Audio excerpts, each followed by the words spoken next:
लेते हैं। गृह मंत्री अमित शाह आज नाफेड के नीलामी पोर्टल नेफेक्स इनका शुभारंभ करेंगे। वहीं आज 23 जून को माहेश्वरी समाज के इतिहास पर बनी फिल्म माहेश्वरी वंशोदय भी रिलीज होने जा रही है। और बिहार पुलिस परीक्षा के लिए रेलवे ने बड़ी सौगात दी है। आज और कल 23-24 जून को 13 स्पेशल ट्रेनें चलाई जाएगी ताकि स्टूडेंट अभ्यर्थियों को आने जाने में दिक्कत ना हो।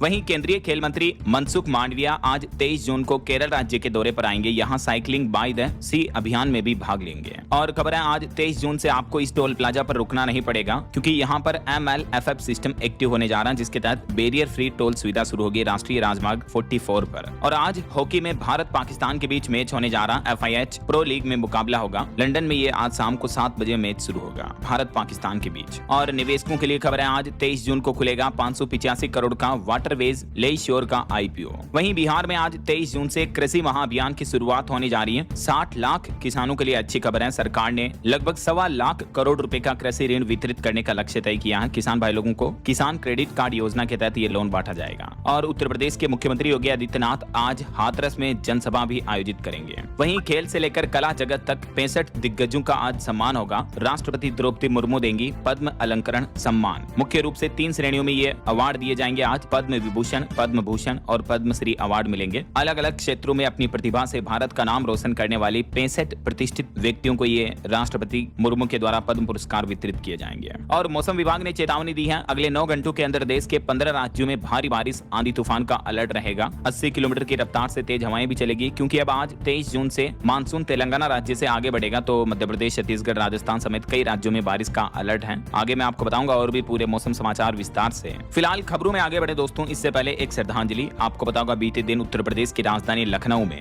एक कोचिंग इंस्टीट्यूट में आग लगने की घटना में 15 लोगों की मौतें हो गई। इनमें ज्यादातर स्टूडेंट हैं। रिपोर्ट आ रही कि ये स्टूडेंट आग लगने के बाद बचने के लिए बाथरूम में छिपे थे, तो वहीं दम घुट गया। इस घटना के बाद 4 अफसरों को सस्पेंड कर दिया और इस मामले से जुड़े 3 आरोपियों को अरेस्ट भी कर लिया गया है। ये घटनास्थल की कुछ तस्वीरें आप देख सकते हैं। इस लखनऊ अग्निकांड की घटना पर मृतकों के परिजनों को 5-5 लाख और घायलों को 50-50 हजार रुपए का मुआवजा देने की भी घोषणा की है यूपी सरकार की तरफ से। और इस घटना के बाद उत्तर प्रदेश के मुख्यमंत्री योगी आदित्यनाथ ने भी बड़ा एक्शन लिया। 4 अधिकारियों को निलंबित कर दिया, 3 लोगों को गिरफ्तार कर लिया गया है। बताया जा रहा है कि इस लखनऊ की कोचिंग में जो ऑटोमेटिक इलेक्ट्रिक गेट था, इस वजह से और ज्यादा जाने गई, क्योंकि आग लगने के बाद गेट बंद हो गया था और एक ही सीढ़ी से आने जाने का रास्ता था। और ये भी बताया जा रहा है कि आवासीय बिल्डिंग है ये, जिसको कॉमर्शियल यूज लिया जा रहा था। तो अभी इस लखनऊ अग्निकांड की जांच के लिए यूपी सरकार ने SIT टीम भी गठित कर दी है, जो कि 7 दिन में जांच करके रिपोर्ट देगी। घटना की जानकारी मिलने के बाद CM योगी ने अलीगढ़ का दौरा बीच में ही छोड़कर मौके पर पहुंचे और घटनास्थल का जायजा भी लिया। तो ईश्वर मरने वालों की आत्मा को शांति दे, इनके परिवारों को इस दुख की घड़ी में हिम्मत दे, हौसला दे। चलिए आगे बढ़ते खबरों में देखिए आप। अमेरिका ईरान जंग को लेकर अपडेट आ रहा है कि हॉर्मुज रूट अभी भी बंद है। सवाल ये कि आखिर ईरान कब तक इस रूट को बंद रखेगा, क्योंकि भले ही अमेरिका ईरान के बीच शांति समझौता हो चुका हो, लेकिन इजराइल और लेबनान का पेच अभी भी फंसा हुआ है। इजराइल रुकने के लिए तैयार नहीं है। और इस बीच खबर है कि आज पाकिस्तान पहुंचेंगे ईरानी राष्ट्रपति और इजराइल के PM बेंजामिन नेतन्याहू बोले कि IDF को दक्षिणी लेबनान में कार्रवाई की भी छूट है। हालांकि अमेरिका की तरफ से ईरान को बड़ी राहत दी गई है। अमेरिका ने तेल बिक्री के लिए ईरान को जनरल लाइसेंस जारी किया। स्विट्जरलैंड में दोनों देशों के बीच वार्तालाप हुई, उसके बाद अब अमेरिका के राष्ट्रपति डोनाल्ड ट्रंप ने यह फैसला लिया। तो इस फैसले के तहत अब 60 दिनों तक पूरी दुनिया को तेल बेच सकेगा ईरान। अमेरिका ने अपनी तरफ से लगे सभी प्रतिबंध हटा दिए हैं और ईरान के तेल बेचने की इजाजत वापस शुरू कर दी है। तो अगले 60 दिन तक भारत भी ईरान से तेल खरीद पाएगा। और ट्रंप का कहना है कि ईरान में फिर से तैनात होंगे UN के न्यूक्लियर इंस्पेक्टर भी।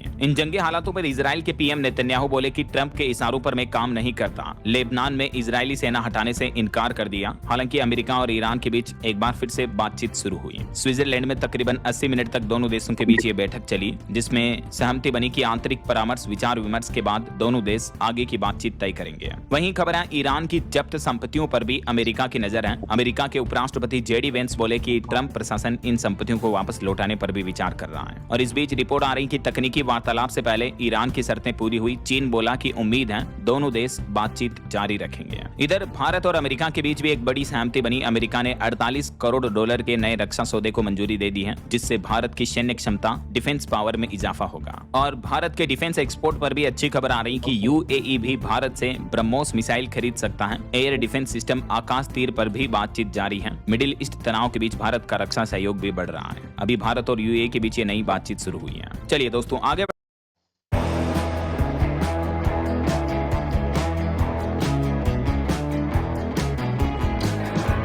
Hey Mera, Take a picture.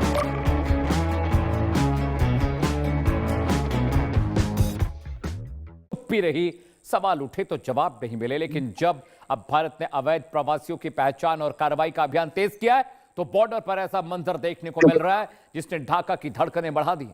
अब पछताए होत क्या जब चिड़िया चुग गई खेत। कल तक बांग्लादेश की सेना और वहां के सीमावर्ती उपद्रवियों को लग रहा था कि भारत द्वारा अपनी सुरक्षा के लिए लगाए जा रहे कंटीले तारों की फेंसिंग को उखाड़कर फेंकना बच्चों का खेल है, और जब मन में आया तब सरहद पर अवैध रूप से घुस आए। भारत ने हर बार धैर्य दिखाया, हर बार बातचीत का रास्ता चुना, लेकिन जब सीमा फेंसिंग पर हमले और उसे उखाड़ने की घटनाएं लगातार बढ़ती रहीं, तो भारत के पास कड़ा कदम उठाने के अलावा कोई विकल्प नहीं बचा। नई दिल्ली को लगा कि स्थानीय स्तर पर शायद यह कोई छोटी मोटी गलतफहमी होगी और यह तत्व थोड़े समय में खुद ही शांत हो जाएंगे। लेकिन हमारे यहाँ पुरानी कहावत है ना कि लातों के भूत बातों से कहां मानते हैं। भारत बहुत अच्छी तरह समझ गया कि इन सीमाओं को सुरक्षित करने के लिए अब कूटनीति की पुरानी सुस्त भाषा को छोड़कर कुछ बेहद कड़ा और बड़ा नीतिगत कदम उठाना ही होगा। तभी सरहद पार बैठे इन उपद्रवियों को कानून की असली ताकत समझ में आएगी। इसी जमीनी हकीकत को देखते हुए भारत के गृह मंत्री अमित शाह ने अपनी चाणक्य बुद्धि का इस्तेमाल करते हुए एक ऐसा ऐतिहासिक और अभेद्य आदेश जारी कर दिया जिसके लागू होते ही पूरे बांग्लादेश के रणनीतिक हलकों में पूरी तरह से त्राहिमाम मच गया। दोस्तों, भारत के इस एक कड़े नीतिगत फैसले से पूरी सीमा पार की सुरक्षा व्यवस्था और वहां का सियासी नेतृत्व गहरे खौफ में आ गया है। जो बांग्लादेश कल तक खुद को एक बड़ी क्षेत्रीय ताकत मानकर हमारी सरहदों पर लगातार गतिरोध पैदा करने की कोशिश कर रहा था, आज नई दिल्ली की फौलादी घेरेबंदी के सामने अचानक भीगी बिल्ली बनकर हमारे जांबाज बीएसएफ जवानों से अपनी गलतियों की माफी मांग रहा है।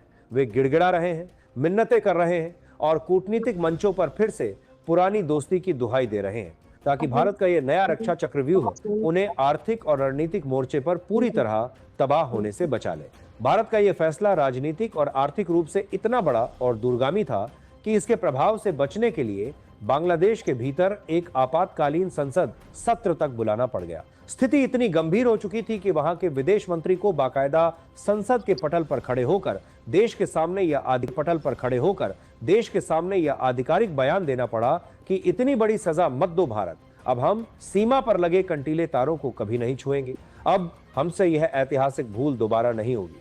लेकिन दोस्तों, आज का भारत अब किसी भी प्रकार के खोखले वादों या छलावे में आने वाला बिल्कुल नहीं है। नई दिल्ली इस बार अपनी राष्ट्रीय सुरक्षा की प्राथमिकताओं को लेकर इतनी अडिग हो चुकी है कि वह विरोधी ताकतों को उनकी असली जगह दिखाए बिना इस सुरक्षा प्रोजेक्ट से 1 इंच भी पीछे नहीं हटने वाली। आखिरकार भारत ने पूर्वी सीमा को हमेशा हमेशा के लिए सील करने और घुसपैठ को शून्य पर लाने के लिए कौन सा अचूक मास्टर प्लान लागू कर दिया है, और क्या अब भारत से बांग्लादेश को भेजे जाने वाले सामान और सप्लाई पर भी बड़ा प्रतिबंध लगने जा रहा है?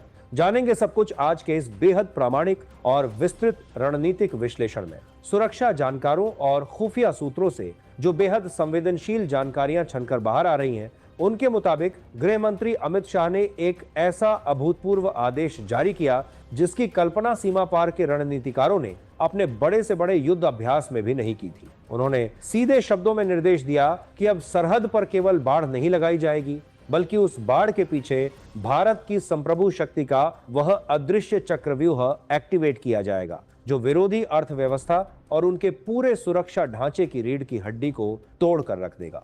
दोस्तों, वीडियो में आगे बढ़ने से पहले अगर आप भी हमारे वीर जवानों और भारतीय सेना के अदम्य साहस, त्याग और समर्पण पर गर्व करते हैं, जो दिन रात हर मौसम में देश की सीमाओं की रक्षा के लिए डटे रहते हैं, तो उनके सम्मान में इस वीडियो को एक लाइक जरूर कर दीजिए और ज्यादा से ज्यादा शेयर कीजिए। आपका एक लाइक और एक शेयर हमारे उन जांबाज सैनिकों के प्रति सम्मान और समर्थन का प्रतीक होगा। चलिए अब लौटते हैं अमित शाह के उस ऐतिहासिक फैसले पर जिसने इतिहास बदल दिया। हमारे रणनीतिकारों को बहुत अच्छी तरह पता था कि केवल सरहद पर लोहे की बाड़ लगाने से इन उपद्रवियों के हौसलों को पूरी तरह पस्त नहीं किया जा सकता। इसके लिए उनकी आर्थिक और बुनियादी सप्लाई चेन की नब्ज को पकड़ना जरूरी था।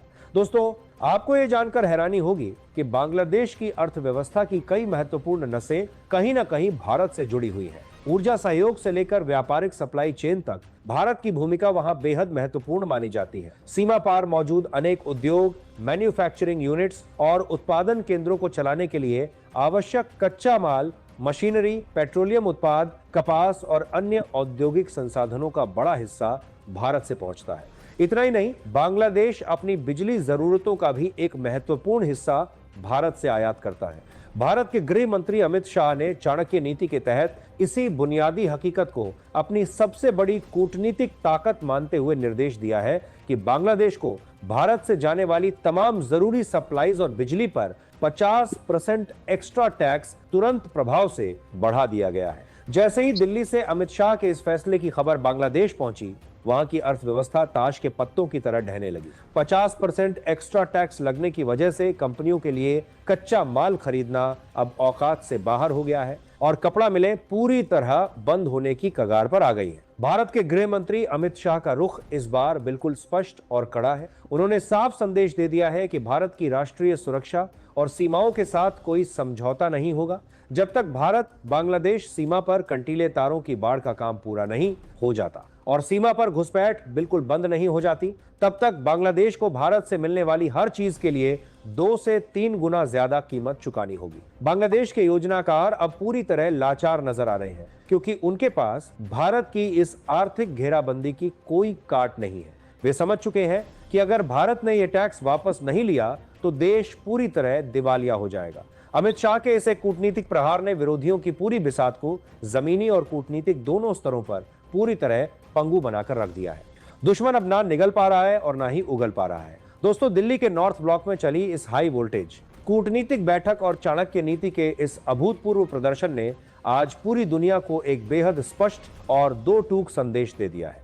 भारत की यह नई और मजबूत रणनीति यह साफ करती है कि हम किसी भी देश के साथ बेवजह का तनाव नहीं चाहते हैं, लेकिन जब बात भारत माता की सुरक्षा, हमारी अखंडता और हमारी संप्रभु सरहदों की रक्षा की आएगी, तो आज का यह नया और आत्मनिर्भर भारत दुनिया की किसी भी महाशक्ति या किसी भी कूटनीतिक दबाव के सामने झुकने वाला नहीं है। दोस्तों, आपको जानकर हैरानी होगी कि जिन दुर्गम नदी इलाकों और खौफनाक दलदली जमीनों पर भौगोलिक चुनौतियों के कारण पारंपरिक लोहे के